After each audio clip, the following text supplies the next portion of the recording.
Blake Lively has been facing major, unrelenting backlash lately, especially with the whole Justin Baldoni lawsuit drama that's been dominating headlines. But what if I told you her well-documented bullying behavior didn't just suddenly appear with It Ends With Us? Oh, no, no, no. This has allegedly been her signature move on every single set she's ever worked on. And now, in what might be the most shocking revelation yet, one of her most high-profile supposed victims, Oscar-nominated powerhouse Margot Robbie, is finally breaking her silence about how Blake made the Barbie set absolute hell for everyone involved. Y'all remember how Barbie was supposed to be this joyous, groundbreaking celebration of femininity, teamwork, and unapologetic girl power, right? But somehow, some way, Blake found a way to make it all about herself, because of course, she did. This is just getting crazier by the minute, and it really seems like she just can't catch a break these days. Though honestly, at this point, does she even deserve one? So let's get into what really went down behind those pink-perfect Barbie set walls. When Barbie was in its early casting stages,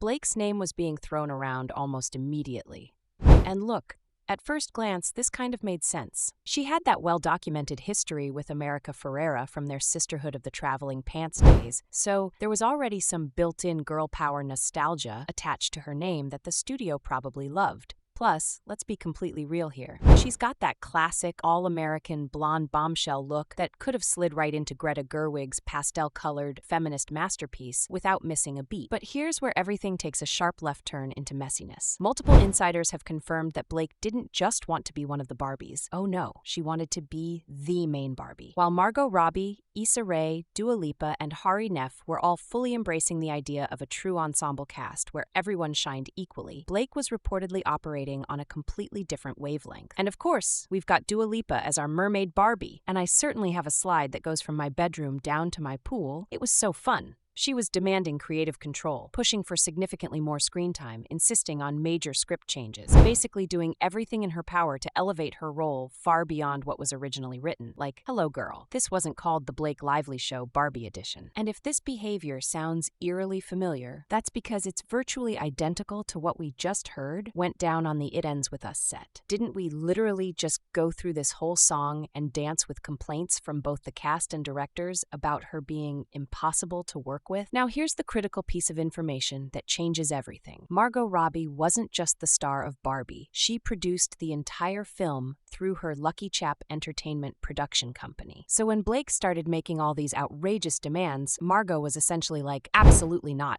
happening on my watch. I mean, let's put this in perspective. Even Margot herself was willing to audition for her own movie, though she technically didn't have to. So who exactly did Blake think she was dealing with here? I didn't actually audition for Barbie. I produced the film, so I guess I cast myself. But I made it crystal clear to Greta. She was always the only person I wanted to make this with. I told her straight up, if you agree to do this, you don't even have to be in the movie. And y'all, it only gets more damning from here. When Margot and Greta Gerwig refused to budge on Blake's demands, that's when her true colors really started showing. And let's just say the vibe was anything but Barbie-core. What makes this entire situation particularly fascinating is how quietly and professionally it was all handled. Normally, when an A-list actress is in serious talks for a major role and then suddenly vanishes from the project, Hollywood starts buzzing with gossip. There are usually anonymous leaks, not so subtle interview shade, maybe even some spicy blind items. But in this case, Margot handled everything so smoothly that it never even became a public scandal. And looking at the historic results, a billion-dollar box office smash, critical acclaim across the board, and lasting cultural impact, it's painfully obvious Margot made the 100% correct call. Let's be real. Did anyone walk out of that theater thinking, you know what this movie needed? More Blake Lively? I think not. While the rest of the cast was fully embracing the collaborative, joyful spirit of the film, Blake was operating on a completely different wavelength. She wasn't content with just being part of the ensemble. She needed a show-stopping, standout moment, something that would make her role undeniably more significant than everyone else's. And if all of this sounds familiar as hell, that's because it's literally the exact same playbook she used on the It Ends With Us set. And we all saw how that turned out with that messy lawsuit where Blake accused Justin Baldoni of harassment after she didn't get her way. And here's the kicker. Blake has actually admitted to this behavior herself in interviews. I realized that half of the actors I admire most were people who were more like filmmakers. People who got hands-on with storytelling, writing, creating. Once I embraced that and stopped feeling embarrassed about it, I think I was able to do my best work. Okay, But here's the thing, Blake. Sometimes you just need to take the role as written and chill. Not everything needs to be the Blake Lively show. Now, this is where the story takes a particularly juicy turn. Margot had absolutely no problem going above and beyond to secure Ryan Gosling as Ken, even showering him with daily gifts to convince him to take the role. She was fully invested in hyping him up, making sure he felt valued, and ultimately securing what would become the perfect Ken. Margot even said publicly that Ryan's performance elevated the entire movie. "I promised Ryan a present every single day if he did the movie. Then when he actually agreed, I panicked. Oh no, now I actually have to buy all these presents." We're talking Ken-related everything. Puka shell necklaces, horse-themed lunchboxes, you name it. But here's what's really telling. Margot never extended that same energy toward Blake Lively. She easily could have found a role for Blake in Barbie somewhere. She could have reached out for any number of Lucky Chap projects, but she very deliberately didn't, and there's a very good reason for that. Blake was clearly about to pull the exact same power play she did with Justin Baldoni, and who's to say she wouldn't have turned around and accused Ryan Gosling of harassment too if things didn't go her way. I mean, we've all seen what she's capable of. And let's talk about that interesting history between Blake and Ryan Gosling for a second.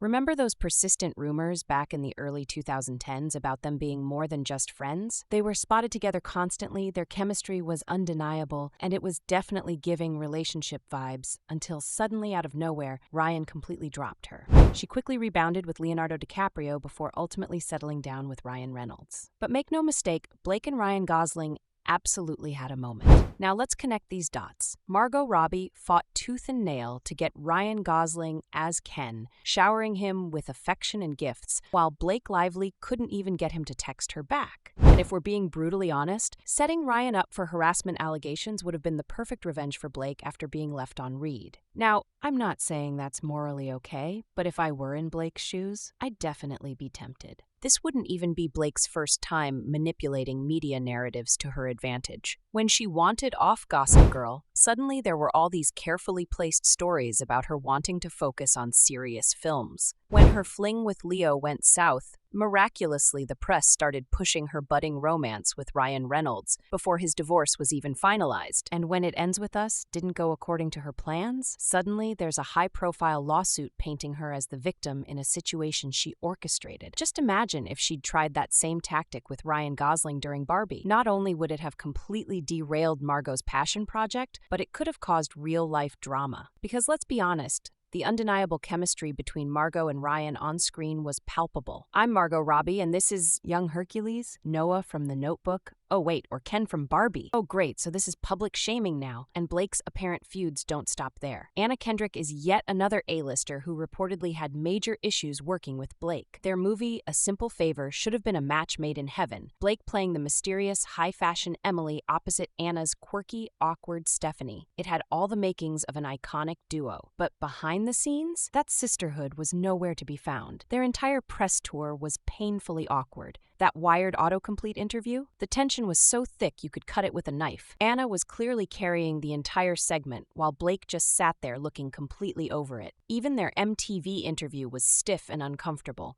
Normally, co-stars gush about each other, but these two offered zero compliments, keeping everything strictly business. Then Blake mysteriously wiped her Instagram except for one very telling post about A Simple Favor with no mention or tag of Anna whatsoever. When she finally started posting again, she shared several behind-the-scenes photos from the movie and still not a single shot with or reference to Anna. Fans immediately noticed. How do you post dozens of pics from a movie that's literally about two women's friendship and completely ignore your co-star? That's not an accident. That's intentional. You're not great. Blocked. Do you block people often? No, but I've definitely muted a few. Fast forward to 2022, when shockingly A Simple Favor 2 got greenlit. Fans were stunned that both actresses were returning, given their obvious tension. But here's the real tea. Sources confirmed their return was purely contractual, not voluntary. They allegedly negotiated separate dressing rooms and minimal joint press. Imagine disliking your co-star so much, you legally ensure you don't have to interact with them. Now, with Margot Robbie, Justin Baldoni, and Anna Kendrick all having similar stories, a clear pattern emerges. Even Candace Owens, who normally stays in her political lane, felt compelled to weigh in. Blake Lively and Ryan Reynolds have hired former CIA agents, people with proven records of lying to the public, to handle their PR campaigns. When someone who regularly debates global politics takes time out to call you out, that's when you know you've really messed up. 1, difficult co-star? Maybe a fluke. 2, concerning. 3, now you're the common denominator. At what point do we start asking if Blake Lively is just fundamentally difficult to work with? But I want to hear your unfiltered thoughts. Do you think all these actors just happen to clash with Blake independently? Or is the evidence pointing toward Blake being a nightmare on set? Sound off in the comments with your honest opinions, and don't forget to smash that like button and subscribe for more uncensored Hollywood tea. Trust me, you won't want to miss what I've got coming next. This is just the beginning of the story. Stay tuned.